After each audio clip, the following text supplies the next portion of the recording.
चौधरी साहब सही मायने में गांव, गरीब, किसान के हिमायती थे। आज के दिन मैं उनको नमन करता हूँ। जब मुझे इस बात की जानकारी मिली कि भारत के इन 5 सपूतों को सर्वोच्च नागरिक सम्मान जो दिया जा सकता है भारत रत्न, वो दिया गया, तो मन में एक नई ऊर्जा का संचार हुआ। ऐसे मौके पर अमृत काल में आज़ादी का अमृत उत्सव हमारे संविधान का भी इस वर्ष में है। ऐसे मामले में ऐसा निर्णय होना दिल को सुकून देता है, दिमाग को प्रभावित करता है और एक नए उत्साह का संचार करता है कि मैं उस देश का निवासी हूँ जहाँ ये कदम उठाया गया है। यह तो मैंने सोचा ही नहीं था कि इस पद पर रहकर मेरे को वो देखने को मिलेगा जो आज मैंने देखा। सरकार के इस कदम से, जिसके लिए सरकार और प्रधानमंत्री साधुवाद के पात्र हैं, भारत रत्न का सम्मान बढ़ा आज के दिन। ऐसे उत्कृष्ट उच्च आदर्श समाज में स्थापित करने वाले, उनका सही पालन जीवन भर करने वाले व्यक्ति को जब इतनी देरी से सम्मान दिया गया है, थोड़ी पीड़ा होती है, पर वो पीड़ा आज दब गई। भारत रत्न की गरिमा निश्चित रूप से मानिए बहुत बढ़ गई है जब इतने महान व्यक्तित्वों को इससे सम्मानित किया जा रहा है। VP sir, we have seen recent announcements on the Bharat Ratnas to very, very distinguished people like Mr. Advani, Mr. Swaminathan, Mr. Charan Singh ji, and a lot of other people, distinguished people. How do you look at these announcements, and do you think that they were neglected or ignored earlier?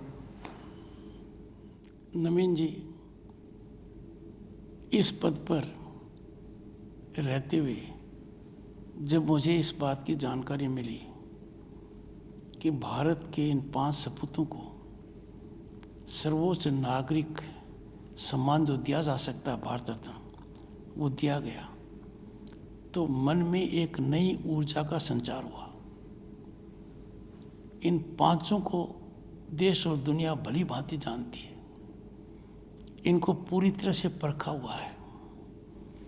Chaudhary चरण सिंह जी, उनका पूरा जीवन किसान और गांव को समर्पित था। वो ईमानदारी के प्रतीक रहे। मुझे व्यक्ति से बहुत उनसे मिलने का मौका नहीं मिला, पर 1977 में जब वो राजस्थान आए थे तो मैं जयपुर से चलकर श्री गंगानगर गया और उनका आशीर्वाद प्राप्त किया। आप देखिए, आज किसी भी मापदंड पर जांच कीजिए, ईमानदारी के प्रतीक, किसान के पीछे समर्पित, किसान जातियों के वो सर्वमान्य नेता रहे हैं।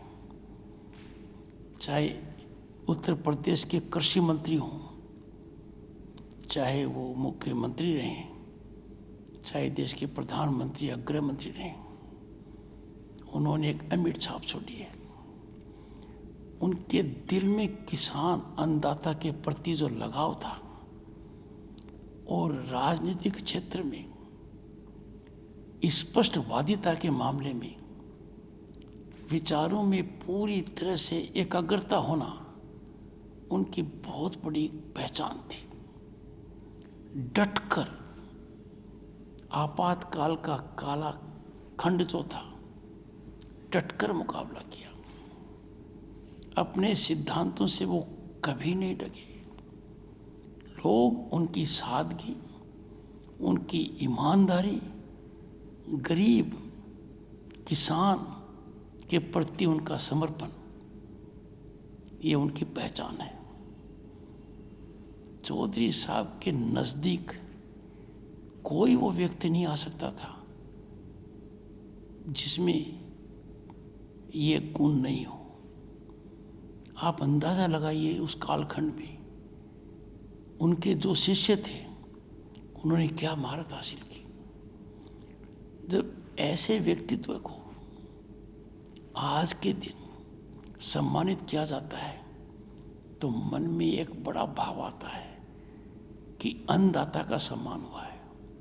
मेरी बात मानकर चलिए, आज देश में करोड़ों लोगों को बहुत अच्छी नींद आएगी। वो सोच रहे थे कि चौधरी चरण सिंह जी को भारत रत्न क्यों नहीं मिला। कभी ऐसी कोई बड़ी मांग किसी ने नहीं उठाई, क्योंकि किसान के लिए, गांव के लिए, गरीब के लिए तो वो रत्न थे ही। पर जब आज सम्मान मिला है और भारत एक नई ऊंचाई की ओर छलांग लगा रहा है, आज का भारत दुनिया में प्रभावी है।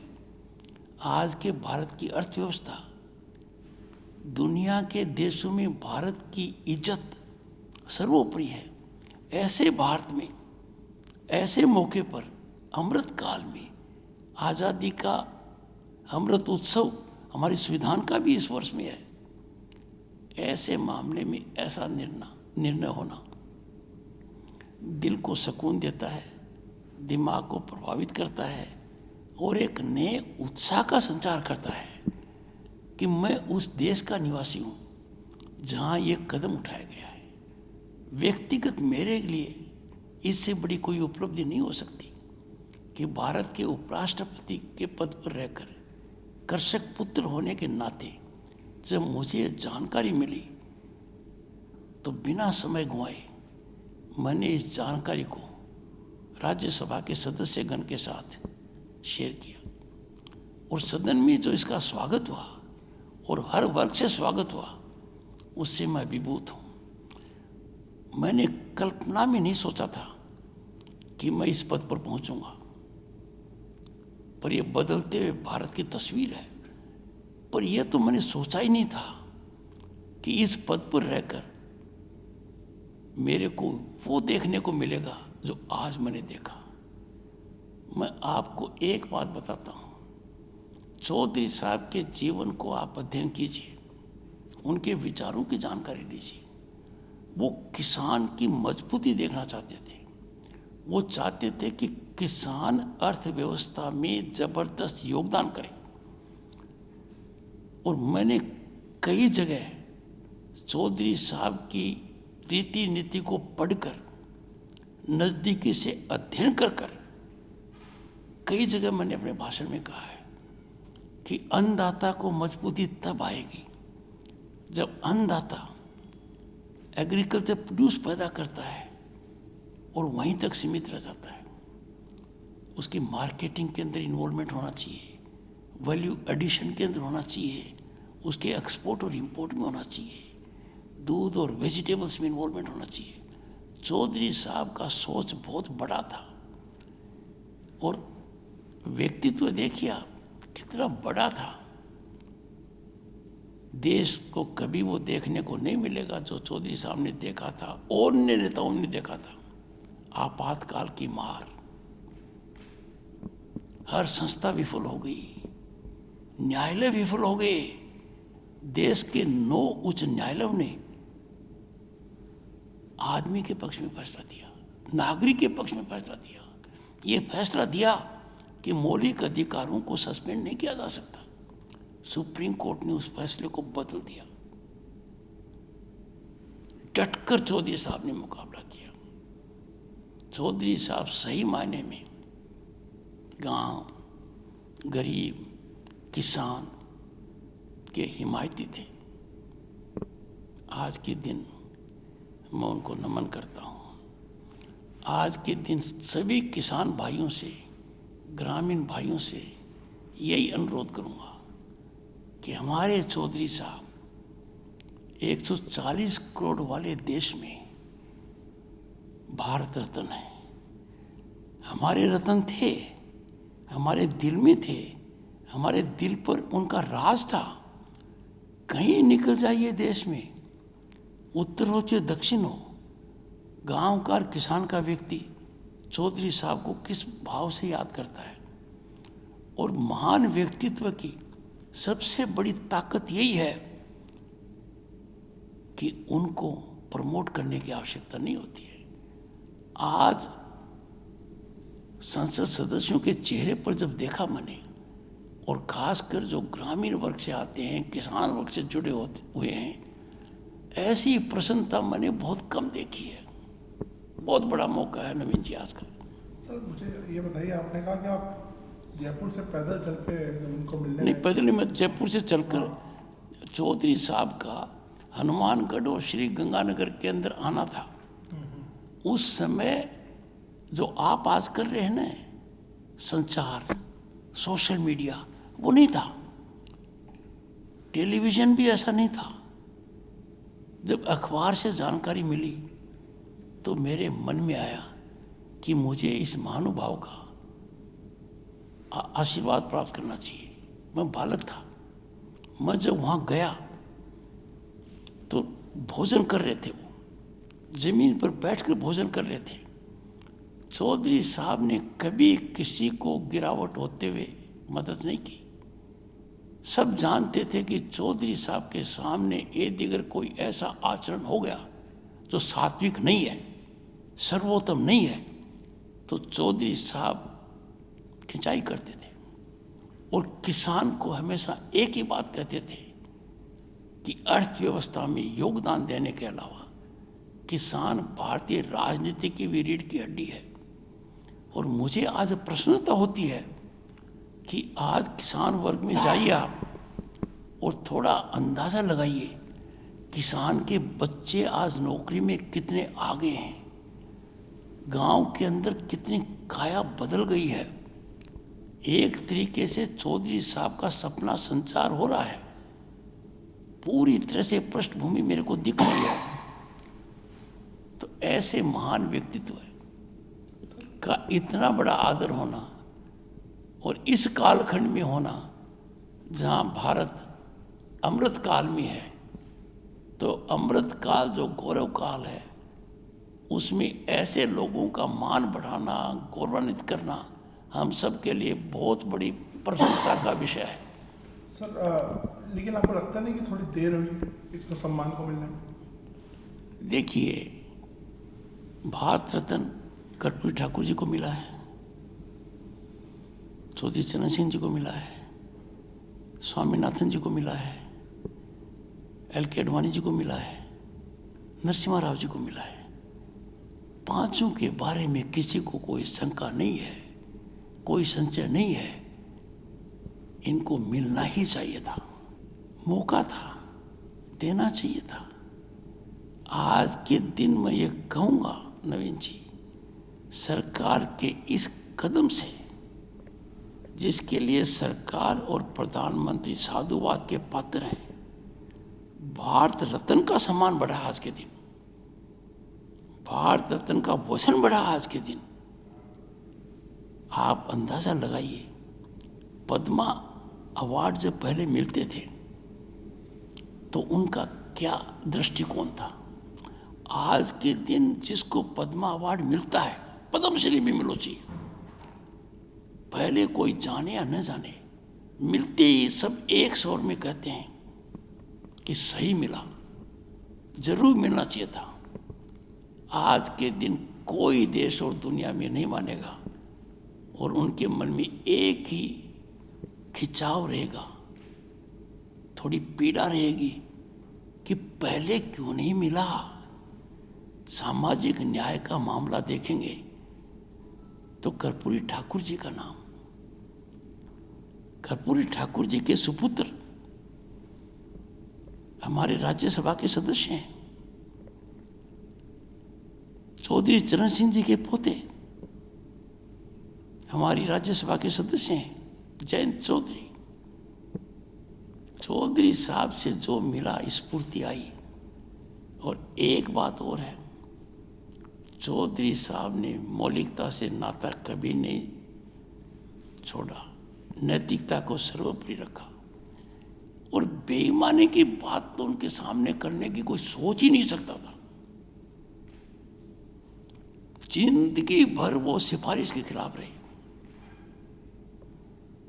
ऐसे उत्कृष्ट उच्च आदर्श समाज में स्थापित करने वाले, उनका सही पालन जीवन भर करने वाले व्यक्ति को जब इतनी देरी से सम्मान दिया गया है, थोड़ी पीड़ा होती है। पर वो पीड़ा आज दब गई, अब उस पीड़ा का असर नहीं रहा। आज चौधरी साहब को भारत रत्न मिल गया। आप अंदाजा लगा सकते हैं, करोड़ों किसान, करोड़ों ग्रामीण आज के दिन सुख की नींद सोएंगे। जितना उत्साह होगा वो उसकी कल्पना ही की जा सकती है। मेरा आखिरी सवाल आपसे सर, क्या आपको लगता है जिस तरह के अब जो सिलेक्शन हो, जो इस तरह के जो लोगों को जैसा भारत रत्न मिल रहा है या दूसरे अवार्ड्स मिल रहे हैं, इसके पीछे कहीं ना कहीं एक संदेश है और एक इससे इंस्पिरेशन मिलेगी एक बहुत बड़े तबके से, जैसा कि किसान या जो काम करने वाले मेहनत कश लोग, सोशल जस्टिस की फील्ड में काम करने वाले लोग हैं। आपको लगता है एक बड़ा मैसेज है इसके पीछे? नवीन जी, हमारी सांस्कृतिक विरासत 5000 साल की है। उस 5000 साल में कुछ नैतिक मूल्य स्थापित हुए हैं, मापदंड रखे गए हैं। आप पीछे के कालखंड में चले जाइए, सम्मानित कौन होते थे? जिनका गरिमापूर्ण आचरण समाज में रहता था, जो पूरे समाज की भलाई चाहते थे, बहुत बड़े व्यक्तित्व के धनी थे, आदर्श उनमें समाहित होते थे, होता रहा है।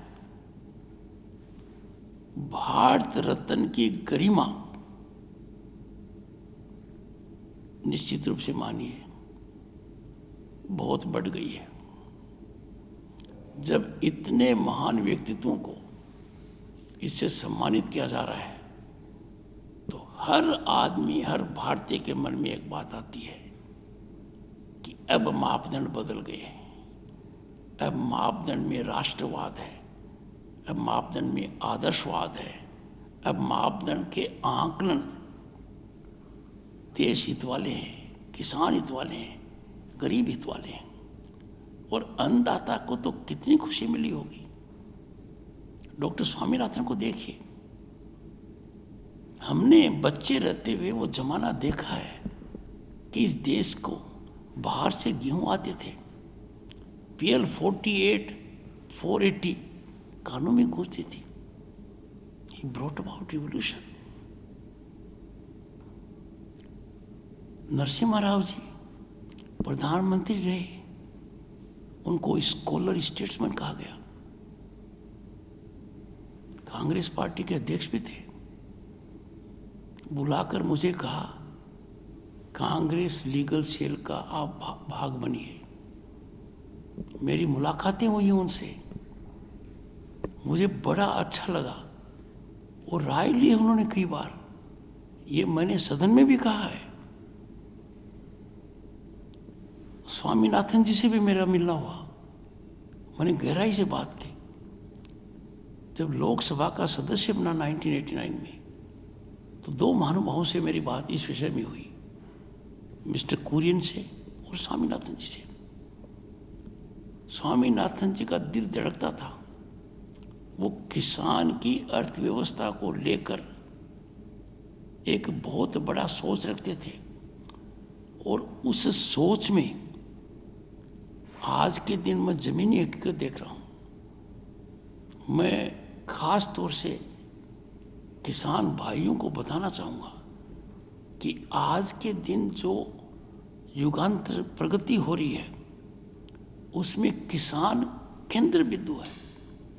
हर गांव में सड़क होने का फायदा किसान को है, हर घर में बिजली होने का फायदा किसान को है, हर घर में नल होना, हर घर में शौचालय होना और कृषि कार्ड होना, और किसान को इतना प्रेरित करने का आज मामला हो गया है कि किसान महिलाओं के समूह को डोंस दिए जाएंगे। मेरी बात मान लीजिए आप कि सकारात्मक सोच के साथ किसान यदि अगर आगे बढ़ेगा तो भारतीय अर्थव्यवस्था का वो प्रमुख अंग है, पर इससे भी ज़्यादा महत्वपूर्ण अंग रहेगा।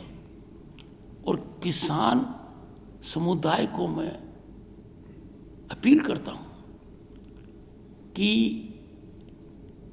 उत्पादन उनका है, कृषि जिन्स उनके हैं, दूध उनके यहाँ है, फल और सब्जी उनके यहाँ है।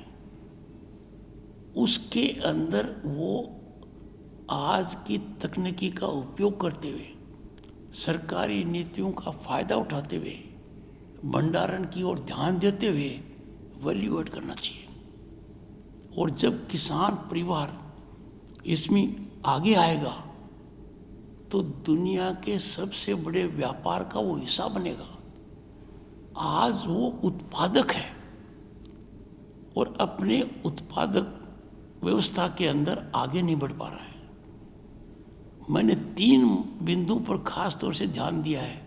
चौधरी चरण सिंह जी की बात का अध्ययन कर पढ़कर और कृषि केंद्रों में जाकर कहा मैंने, आधा दर्जन से ज़्यादा, कि किसान अपने बच्चे बच्चियों को प्रेरित करें कि वो एग्रीकल्चर प्रोड्यूस की मार्केटिंग में आगे आएं, एग्रीकल्चर प्रोड्यूस के वैल्यू एडिशन करें, दूध, वेजिटेबल एंड फ्रूट्स के मामले को उत्कृष्ट स्तर पर ले जाएं।